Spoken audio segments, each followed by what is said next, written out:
ahora. Bien, y seguimos en política porque la oposición busca articularse por el proyecto de reconstrucción anunciado por el gobierno del presidente José Antonio Kast. Y estamos con Patricio Morales, vicepresidente del Partido Liberal, acá en nuestro estudio. ¿Cómo está, Patricio? Gracias por acompañarnos. Gracias por la invitación. Sí, pues se está articulando la oposición, hay una mega reforma, ha sido criticada, hay también quizás una advertencia de ir al Tribunal Constitucional. Yo le quería preguntar, ¿qué va a hacer el Partido Liberal con este proyecto? Bueno, a ver, desde que inició este gobierno, nosotros hemos tratado de tener una posición dialogante con el gobierno. Le hemos pedido de manera insistente que construya puentes, que dialogue, porque nosotros creemos de buena fe que a un gobierno que entra tiene que irle bien. Ahora, el gobierno lo ha hecho difícil. Yo creo que primero su entrada fue muy mala, y específicamente con el bencinazo, y nosotros percibimos que la actitud del bencinazo hasta introducir esta mega reforma no ha cambiado mucho. Es un gobierno bastante, es un gobierno bastante extremista, bien radical. Yo creo que hay un sector muy ideológico dentro del gobierno, el cual de manera insistente ha tratado de no dialogar y no ha tenido la capacidad de percibir lo que la ciudadanía espera también de este gobierno. Y yo creo que por eso también ha sido la baja en las encuestas tan fuerte. Nosotros hemos tratado, hemos insistido al gobierno que se abra un diálogo, pero al parecer eso no se logra y la reforma se ve como intocable. Y lo que observamos es que hubo un acercamiento con el Partido de la Gente, pero siempre es en la esfera fuera del proyecto. Es decir, le dan una concesión respecto a algo que no está en el proyecto y simplemente insisten con su camino, que la evidencia y los expertos han tratado de hacerle entender al gobierno de que nos va a llevar a un déficit fiscal muy fuerte. Claro, pero lo que hemos visto finalmente que el gobierno acuerda con el Partido de la Gente y consigue de esta forma los votos a esta mega reforma. Hablábamos recién con el jefe de bancada de esa tienda y señalaba que sí, la idea de legislar va a ser aprobada por el Partido de la Gente y ahí va a tener los votos. ¿Qué van a hacer ustedes como Partido Liberal ahí en el Congreso Nacional? A ver, nosotros le hemos dicho al gobierno que nosotros estamos abiertos a sostener un diálogo con ellos, pero específicamente una vez que ese diálogo sea de mutuo acuerdo y donde efectivamente políticas que los expertos, la evidencia internacional está diciendo que le van a provocar un daño a la economía de Chile, no se insista. Específicamente la reducción de 4 puntos, del 27 al 23, al impuesto a las grandes empresas y por otro lado a la reintegración. Que esto en conjunto es prácticamente un mazazo a la economía de un país. Incluso por separado podrían evaluarse cada una de las políticas, pero en conjunto generan una presión fiscal tan fuerte que podemos llegar a tener una reducción de 4.000 millones de dólares. Y el gobierno no ha sido capaz de explicar qué consecución va a tener eso para el país. Y específicamente, nosotros sabemos, los expertos lo han señalado, va a terminar en detrimento de derechos sociales. Y esto fue un compromiso también que tomó el presidente Kast en campaña, no tocar derechos sociales. Sí, bueno, lo dijo en campaña, ahora vemos también que está considerada limitar la gratuidad, no en este proyecto, sino por el tema de las violencias en los recintos educacionales, pero eso es paralelo a esta mega reforma. ¿Están todos alineados en su partido? Se lo pregunto porque Vladimir Osevich, senador de su tienda, hizo un llamado finalmente a no aprobar la idea de legislar. No, o sea, mire, lo que él ha hecho, yo he conversado con él, es un llamado a advertirle al gobierno que si no hay una apertura al diálogo, muy probablemente vamos a rechazar. A ver, los países que implementan este tipo de reformas que son muy grandes, tienen que hacerlo con todos y con todas. Uno no puede pretender que sacando 5 votos de allá y lo va a hacer a la fuerza, porque esto tiene que pasar muchos obstáculos. Esto primero una aprobación en general, recién está entrando a una primera cámara, el Senado también va a hacer algo distinto. Entonces, un gobierno radical busca llevar estas reformas a los empujones. Y los países que andan a los empujones no funcionan. De hecho, miren, nosotros como partido hemos tenido conversaciones con importantes empresarios de este país y lo que hemos notado en ellos es una preocupación. Ellos están muy alertas respecto de la presión radical y extremista que le está poniendo el gobierno a ellos mismos, porque los empresarios no solamente invierten por 1 o 2 puntos de impuestos, invierten también en la sostenibilidad de un país, en la gobernabilidad que un país tiene, en la estabilidad que un país sostiene. Y yo veo mucha preocupación en eso. Y por otro lado, cuando se afecta el arca fiscal de un país, se afecta también la economía. Bloomberg, el FMI, que no podríamos decir que son organizaciones de izquierda, le están también advirtiendo al gobierno que esta reforma es una reforma muy radical y que no va a lograr lo que ellos están prometiendo que es lograr. No va a reactivar la economía, va a generar un déficit fiscal muy importante e incluso el mismo ministro Quirós se ha desdecido y ha dicho que no va a mejorar el empleo. No tiene la evidencia de que vaya a mejorar el empleo. Ya, pero ahora, ¿cuál es el camino finalmente? Porque da la impresión, así como está la situación, el panorama con el tema de los votos, es que al parecer el gobierno tendría asegurado de cierta forma que este proyecto puede ver la luz, por lo que podría suceder en la Cámara y en el Senado. ¿Ustedes lo sienten también así? En el Senado no es tan así. El Partido de la Gente no está en el Senado. No. Es distinto el esquema de votación, pero también tiene que ver con los esquemas particulares. Una cosa es tener los votos en general, otra cosa es tenerlos en particular. Claro, son pero cosas acá distintas. el megaproyecto es un paquete solo, digamos. Por eso, como todo o nada. Es que cuando uno hace la política, y yo creo que los chilenos saben muy bien esto, o sea, las cosas que son o todo o nada nunca terminan funcionando. Entonces, yo creo que tener un gobierno sin ninguna vocación de diálogo no es aconsejable para un país. También atenta contra la cultura de Chile. O sea, este país le ha ido bien cuando ha tenido políticas serias, focalizadas, donde ordena bien el gasto público, donde genera incentivos a la inversión, pero no a la fuerza. Y finalmente esta es una política que incluso lo ha hecho la evidencia internacional, va a terminar generando mayor desigualdad, va a terminar poniéndole presión al Estado en términos de déficit fiscal y va a terminar dañando la economía. E incluso los mismos empresarios nos han señalado que va a terminar dañando la estabilidad del país. Entonces, yo creo que el presidente Kast yo proyecto que si no se abre el diálogo, va a seguir bajando en las encuestas y va a mantener un gobierno que en el Congreso va a estar a la fuerza. Y cuando uno va a la fuerza, termina destruyendo también la convivencia democrática de un país. Yo creo que hay que ser muy cuidadosos con esto. Muy cuidadosos. Ahora, Patricio, en el caso de que finalmente se mantenga, por ejemplo, esta rebaja del impuesto corporativo, que en realidad es como el corazón de este proyecto, lo ha defendido, por supuesto, el ministro Quirós, si se mantiene esta rebaja y se aprueba esta mega reforma, ¿van a acudir al Tribunal Constitucional? Mire, para serle bien sincero, yo sé que hay en sectores de la oposición donde el Tribunal Constitucional se ve como algo evidente. Desde el Partido Liberal no nos parece, por el momento no nos parece. Porque creemos que una instancia cuando uno lleva la relación política a un tribunal es cuando la política ya acabó. Nosotros de buena fe le pedimos al gobierno que dé un pie atrás y que se abra el diálogo.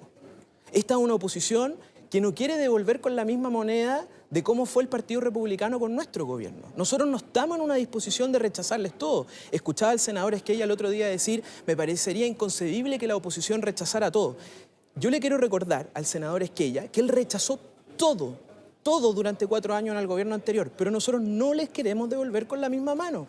Queremos ser una oposición constructiva. Nosotros tenemos propuestas para hacer.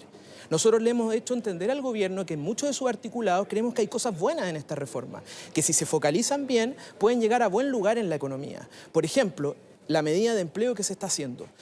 Esto va a terminar favoreciendo a grandes empresas que tienen alta rotación como el Jumbo. ¿Por qué el Estado tendría que estar ayudando hoy día al Jumbo? Pero sí es una buena medida si uno la focaliza en estar tratando de combatir, por ejemplo, la informalidad en el empleo a ciertas empresas que tienen otros niveles de rotación y que tienen otro tipo de tamaño. Esto se puede mejorar si la evidencia internacional demuestra que focalizando bien las políticas públicas llegan a buen puerto. Pero cuando un espacio radical quiere llevarlo todo a todos, se termina favoreciendo a gente que tiene los recursos para comportarse bien en la economía, que no necesita esa ayuda estatal. Y esos son recursos que pierde el Estado. El Estado chileno hoy día, y ni nunca lo ha tenido, recursos para andarlos rifando económicamente. Patricio, y otra de las medidas que está contenida en esta mega reforma tiene que ver con las contribuciones. Sí. La eliminación de las contribuciones de viviendas de personas mayores a 65 años. Ya los alcaldes están en alerta por esto. ¿Cuál es la posición de ustedes con respecto a eliminar las contribuciones? A ver, yo creo que acá el presidente Kast en su cadena nacional fue muy impreciso, porque dijo estos recursos van a igual estar por otra vía a los alcaldes, pero no habló si iban a ser el 100% de esos recursos, a qué municipios iban a ser, bajo qué características. Yo escuchaba, por ejemplo, al mismo alcalde de Desbordes poner la alerta de que si esto se llevaba adelante y el gobierno no entendía bien cuál era la compensación, por ejemplo, Meis iba a volver a ser un desastre. Él iba a tener que quizás restringir ciertos servicios locales. Y esto, imagínense, en el municipio de Santiago, que es un gran municipio. ¿Qué va a pasar con municipios que hoy día no tienen esos recursos para cosas que son estratégicas? A mí me parece que esto también es preocupante. Ahora, nosotros desde el Partido Liberal no nos negamos derechamente a este tipo de políticas, pero nuevamente focalizarlas, porque efectivamente hay gente de la clase media que tiene la expectativa de sacarse la presión de las contribuciones que no los ayuda a llegar a fin de mes. Pero esto también va a terminar premiando a 7 ministros de Estado y va a terminar premiando a gente que derechamente hoy día puede pagar esas contribuciones, puede pagar esos impuestos. A Contraloría, precisamente, la oposición con respecto a que no obtengan los beneficios los propios ministros de esta mega reforma, porque se ha señalado que ellos también lo obtendrían, que tiene que ver con el tema de las contribuciones, también algunos que son parte de empresas, donde se rebajaría, por supuesto, este impuesto. ¿Cómo lo observa usted esta arremetida que hace su sector, la oposición, en Contraloría? Mire, yo le diría que en la oposición tenemos dos tipos de reflexiones. Habemos un sector que todavía guardamos la esperanza de que este gobierno de buena fe se va a abrir al diálogo, y hay otro sector que tiene también quizás más experiencia en política que nos dicen, mira, nosotros los conocemos a esta gente hace más de 50 años. Es gente muy radical, son extremistas y no se van a abrir en ningún momento al diálogo. Es de responsabilidad política acudir a instancias judiciales. Nosotros queremos agotar la política de buena fe, le decimos al presidente Kast, ábrase al diálogo. Este tipo de política, uno de los principios que sostiene la convivencia en Chile es que nadie se quede atrás. Nadie se quede atrás. No ir con todo a favorecer a los que más tienen. Eso es un error. Nosotros de buena fe le pedimos que se abra el diálogo desde el Partido Liberal y desde otros sectores de la oposición. Va a encontrar ese diálogo. Pero le pedimos, por favor, que no lleve al país a un límite donde incluso él va a terminar bajando aún más en la encuesta y nos va a llevar a un espacio de polarización. Sí, usted ha señalado que como uno de los líderes del Partido Liberal lo que buscan es el diálogo, que no van a ser igual que el Partido Republicano con el gobierno de Gabriel Boric. Pero ¿qué le parece ciertos estilos que están marcando quizás estos primeros meses de gobierno, estilos de la oposición? Me refiero particularmente al diputado Daniel Manucheri, que acude a Contraloría, presenta oficio, incluso yo escuchaba ahí a un parlamentario republicano hablar del manucherismo. ¿Usted comparte finalmente ese estilo de ser oposición? No, no lo comparto. Creo que uno siempre tiene que actuar en política de buena fe. Mire, este país viene de una polarización. El gobierno del presidente Boric trató de normalizar las relaciones políticas en este país que son necesarias.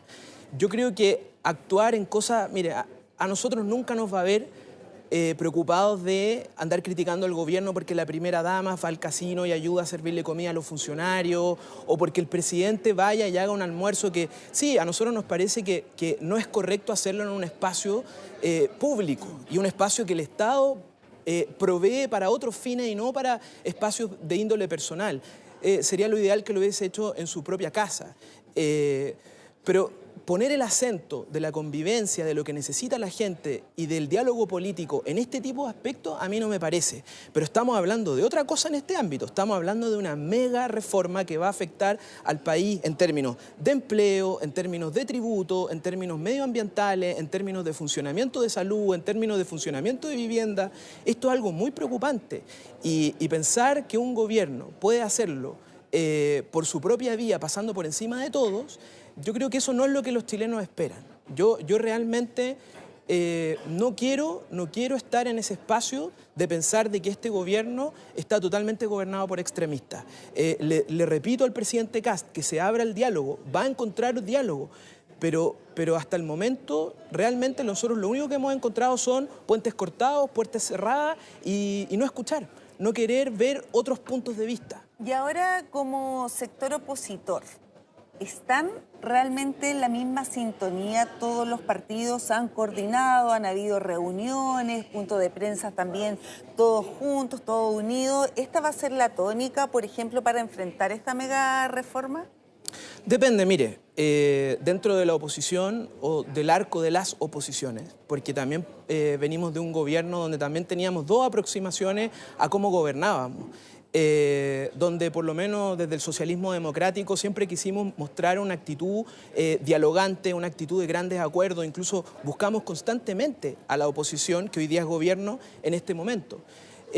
Tenemos coordinaciones, tenemos conversaciones, tenemos formas distintas también de comportarnos, pero con mayor razón, yo creo que si el gobierno no muestra espacios de diálogo, va a terminar encajonando al país en, como tú lo señalabas, o todo o nada. Bueno, es la discusión que se está dando en estos momentos, esta mega reforma, y hay otro proyecto de ley que también lo hablábamos, Patricio, que tiene que ver con estas escuelas protegidas, donde también algunos parlamentarios opositores votaron en contra. Yo no sé cuál es tu parecer, por ejemplo, de que se establezca esta revisión de las mochilas, que finalmente también las personas que hayan sido condenadas no puedan acceder al beneficio de la gratuidad. ¿Tú crees que va por buen camino este proyecto de ley que, ojo, fue aprobado en la Cámara y ha sido bastante expedita su tramitación?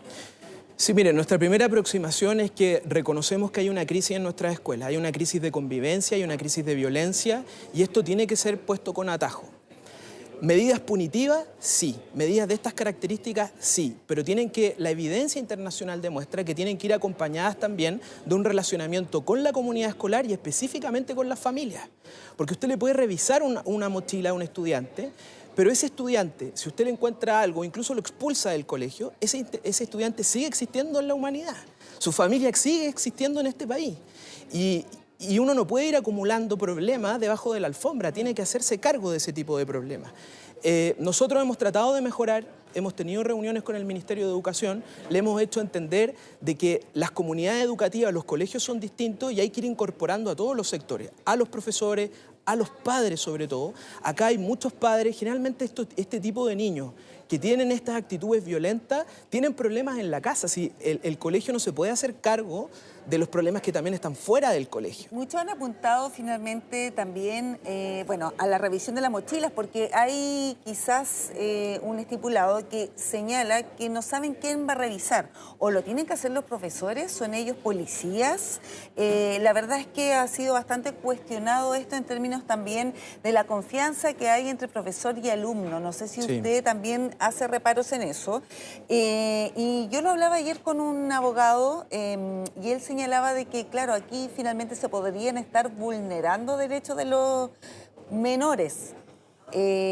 ¿Cómo observa eso, quizás ese análisis, y también la posibilidad de acudir nuevamente al Tribunal Constitucional, como lo han dicho los sectores de la oposición? Mire, a ver, lo del Tribunal Constitucional, por lo menos desde el Partido Liberal en el ámbito que sea, no se descarta, pero nunca va a ser nuestra primera, segunda, tercera o cuarta medida. Va a estar en la 10ª instancia. Pero la verdad es que nosotros estamos tratando de dialogar con el gobierno. De hecho, le hemos dicho que vamos directamente a los reglamentos. ¿Qué pasa si es que a un niño lo van a revisar? ¿Se llama al papá, sí o no? ¿Qué pasa si los padres contestan o no? ¿Qué pasa si el papá acude? ¿Qué pasa si el papá se niega? ¿Qué pasa si llega carabinero? Hay determinados también, condiciones de salud mental distintas en los colegios. No es lo mismo un niño que tiene trastornos de aprendizaje o tiene problemas de salud mental específicos, por ejemplo, que no sienta la confianza de quién lo va a revisar, quién no. Esto es algo bien delicado y hay que confiar en nuestras comunidades escolares también, empoderarlas. Pero pensar que uno le va a decir a los profesores, mire, usted soluciónelo. Nosotros hemos hablado con los profesores. Dicen, yo no tuve a mí nadie me enseñó a registrarle mochilas a niños. Claro. Y segundo, hay miedo en los profesores. ¿Por qué un profesor se va a someter a una situación de esas características? Entonces, esto tiene que ser algo mucho más integral. No es algo, nuevamente, de todo o nada. Y a veces el gobierno piensa que, diciendo, mire, le vamos a revisar a todas las mochilas, se va a acabar la violencia en la escuela. ¿Y el tema de la gratuidad, condicionarla? Si hay una persona condenada, se lo pregunto por qué, porque alguno de los reparos tiene que ver con que finalmente acá se está dejando de lado la eventual reinserción de estas personas, digamos, de los alumnos, de los menores o adolescentes, que claro, cometen un error, cuando todavía están en un proceso de formación. Sí. Mire, nosotros creemos que acá hay que establecer caso a caso. Primero, nosotros no estamos de acuerdo con que un estudiante que comete un error, que puede haber sido un error circunstancial en un momento de su juventud, pierda de manera definitiva la posibilidad de acceder a una educación a través de la gratuidad. Sí pueden haber sanciones que también tengan un plazo, un tiempo, pero esto de empezar a excluir gente, porque le repito, o sea, un joven de 14 años hoy día tiene la posibilidad, si es que fue condenado, a poder redimirse, poder reinsertarse en la sociedad. La reinserción es algo también muy importante, acompañar a las familias respecto de esto. Entonces, pensar que uno no borra gente del mapa, eso eran otros tiempos de este país. Uno no puede andar borrando gente del mapa. Uno tiene que ir, ver las desigualdades. Los países que funcionan bien son los países que nadie se queda atrás, que todos funcionan juntos. Es más complejo, es más lento, pero son las sociedades donde hay convivencia sana y donde pueden aflorar las distintas diferencias y las distintas aproximaciones que uno tenga a la vida. Entonces esto es bien delicado. Yo creo que el gobierno, nuevamente, no puede llevar al país al blanco y al negro.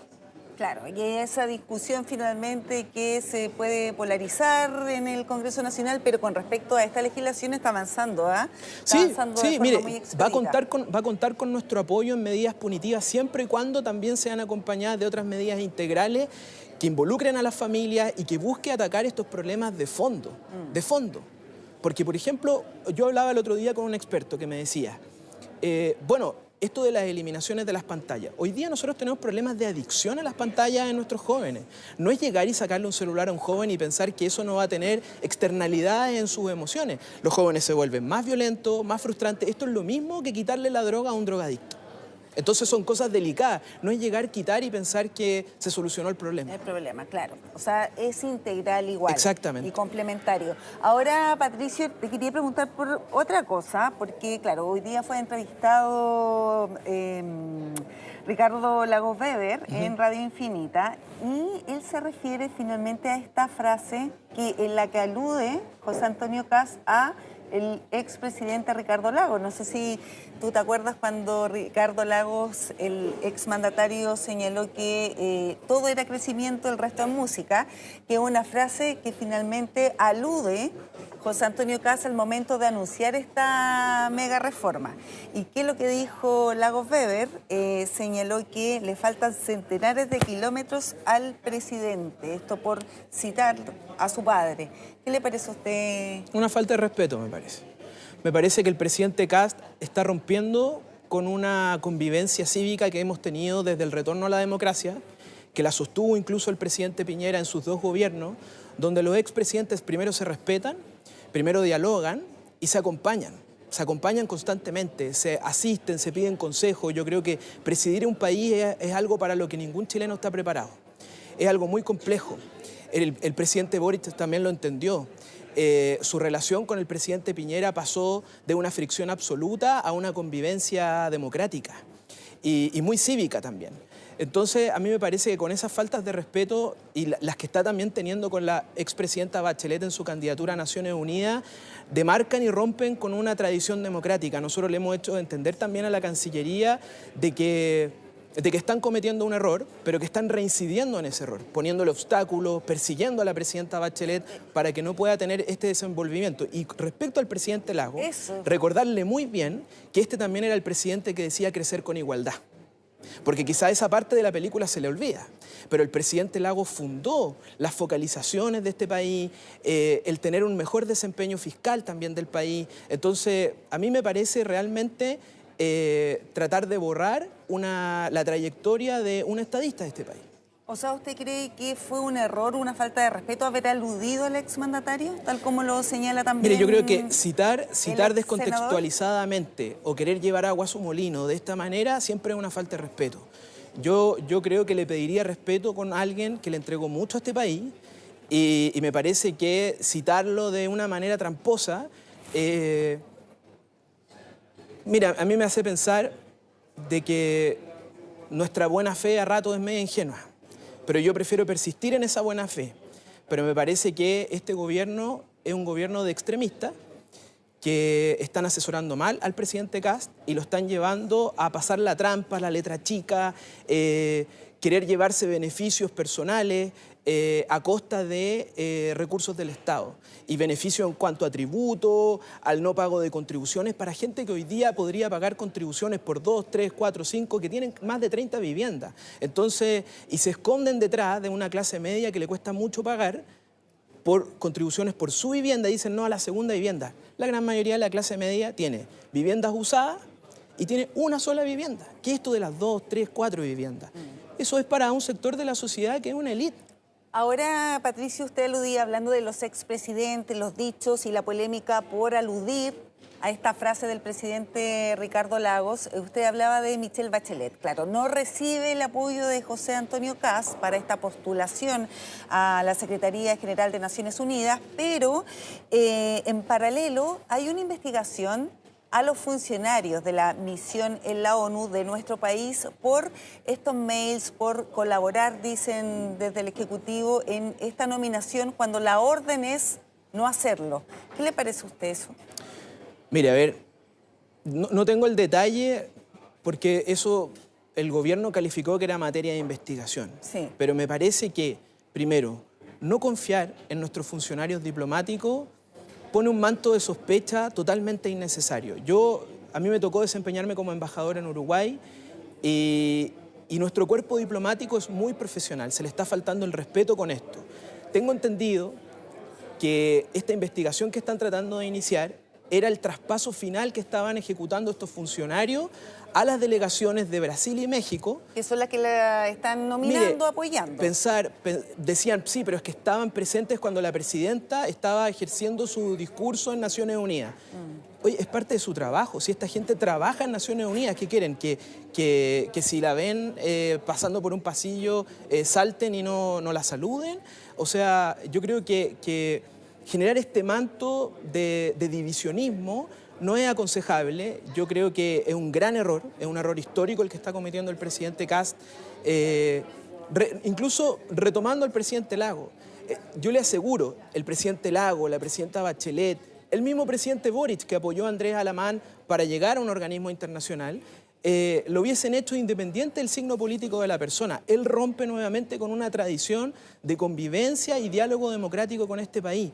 Yo le pediría que si ya cometió un error, yo esperaría que se retrotraigan y reconsideren la candidatura de la presidenta Bachelet, que al parecer va bien encaminada, por mucho que a algunos les duela, pero por otro lado, que no la sigan obstaculizando, porque parece, como decía José Miguel Insulza, hoy día el gran obstáculo de la presidenta Bachelet se llama José Antonio Kast. O sea, ¿usted cree que pueden estar saboteando, por así decirlo, esta candidatura? Mire, no sé si saboteando, pero con este tipo de instancia, primero favorecen otro tipo de candidaturas, lo cual a mí me parece bien poco patriota. Todo este tipo de dificultades que le han puesto a la presidenta Bachelet han sido instrumentalizados por la candidatura de Argentina, específicamente. Y yo creo que no quiero creerlo, pero al parecer esta amistad del presidente Kast con Milei es más fuerte que el interés nacional de Chile respecto de la presidenta Bachelet en Naciones Unidas. Ahora usted dice que pueda cambiar de opinión, pero eso la verdad es que se ve bastante complicado, porque lo que ha dicho el gobierno es que acá eran muchas candidaturas, pero apuntan básicamente a un eventual veto de Estados Unidos, algo que podría pasar, dicen ellos. Sí. Mire, las candidaturas son candidaturas. Muy pocas veces candidaturas tienen ya la suerte ganada o corren solas. Pero también recordarle, en la elección anterior de Naciones Unidas eran más de 10 candidatos, ahora son solo 4. Entonces eso que eran muchos candidatos no tiene asidero en la realidad. Segundo, decir que se cae por el veto de Estados Unidos. Yo le puedo decir responsablemente, este es un mecanismo primero de diálogo que tiene el Consejo de Seguridad y los vetos también pueden ser cruzados. O sea, hay otras candidaturas que pueden ser vetadas por Rusia, por China, por el Reino Unido, por Francia. Es decir, esta es una trayectoria que muy difícilmente alguien sabe a qué lugar va a llegar. Sí, pero usted observa ese riesgo de que Estados Unidos pueda vetar la candidatura de Bachelet, entendiendo que hay una moción de algunos parlamentarios republicanos de Estados Unidos, donde han pedido finalmente no apoyarla, o más bien que ponen ahí unos puntos claves donde señalan que hay una alerta si es que ella resultase elegida como secretaria general de Naciones Unidas. Mire, con las actitudes que tiene el presidente Trump, muy difícilmente alguien le podría decir cuál va a ser el comportamiento de Estados Unidos en el Consejo de Seguridad. Yo creo que ni siquiera los diplomáticos de Estados Unidos saben cuál es el comportamiento del presidente Trump ese día. Yo le diría que es 50 y 50. Yo incluso me imaginaría hasta un escenario donde el presidente Trump termine apoyando a la presidenta Bachelet. Porque eso también podría ocurrir. Mire, el presidente Trump era el presidente que iba a sacar a Maduro de Venezuela y iba a borrar a toda la casta que estaba con él. Esas eran sus mismas frases. Y hoy día gobierna con los socios de Maduro. Entonces, es el mismo presidente que decía que le dieran el Nobel de la Paz y hoy día ha iniciado una de las guerras que está teniendo una presión económica más grande que hayamos recordado. Entonces, yo no sé cuál es el comportamiento de Estados Unidos hoy, porque incluso los mismos socios de Estados Unidos lo miran con alerta. Canadá hoy día está en una posición de alerta completa respecto del comportamiento de Estados Unidos. Ni los canadienses saben leer hoy día a Estados Unidos y al parecer algo sabe entonces Chile que ni Canadá, ni México y nadie sabe, lo dudo. Yo creo que el comportamiento de Estados Unidos respecto a la candidatura de la presidenta Bachelet está por verse. Ahora hemos hablado de varios tópicos, ¿no?, de estos primeros meses. Vamos a cumplir 2 meses de este gobierno de José Antonio Kast. ¿Cómo lo ve usted ya subiendo como escalones para mirarlo, digamos, de forma panorámica? Porque se ha criticado mucho esta instalación, errores quizás, también el tema comunicacional apuntando a la vocería. ¿Cómo observa usted finalmente estos primeros días del Ejecutivo? Mire, yo lo definiría primero con una frase. Otra cosa es con guitarra. Otra cosa es con guitarra. Yo por lo menos de lo que pude observar de nuestro gobierno es gobernar es un acto muy difícil, sobre todo en el mundo actual, donde el mundo está muy friccionado. Yo creo que ningún chileno ni ninguna chilena está preparado hoy día para gobernar un país. Es una tarea que requiere mucha humildad, escuchar bastante, asesorarse bien, llegar a un diálogo y buscar tener el mejor desempeño profesional y técnico posible. Yo creo que la entrada de este gobierno, y los chilenos también así lo han percibido, ha sido totalmente lo contrario. Nunca habíamos visto un gobierno que a 2 semanas se le derrumbara su aprobación. Y a mí me preocupa que el presidente Kast esté llegando a un nivel de caída que no es aconsejable para nadie. Nosotros, desde el Partido Liberal de Buena Fe, no esperamos esto para el gobierno. Si se abre el diálogo, si busca retrotraer cosas que van a terminar dañando al país, como rebajar estos tributos a un sector más rico del país, o buscando reintegrar para volver incluso a esconder tributos y sacarlos de otras maneras, a hacer trampa, nosotros creemos profundamente que cada uno tiene que pagar lo que le corresponde. Y el país también tiene que tener una actitud de diálogo y de conversación, no de pasar por encima de los demás, no buscar llevar a hacer las cosas a la fuerza, o todo, o nada, o blanco, o negro. Yo creo que si el presidente Kast retrotrae esto, le va a comenzar a ir bien. Nosotros en nuestro gobierno también tuvimos muchas dificultades, pero siempre observamos desde el presidente Boric una flexibilidad y siempre estar dudando de si sus decisiones eran las correctas. Yo veo que en el presidente Kast no hay ningún milímetro de duda, hay solamente certezas. Y cuando una persona tiene tantas verdades y tantas certezas y cree que se las sabe todas, generalmente esas cosas terminan muy mal. Bien, Patricio Morales, vicepresidente del Partido Liberal. Gracias por esta conversación. Hablamos de varios temas que están ahí en la contingencia. Muchas gracias. Gracias a ti, que estés bien. Buen día. Ahora.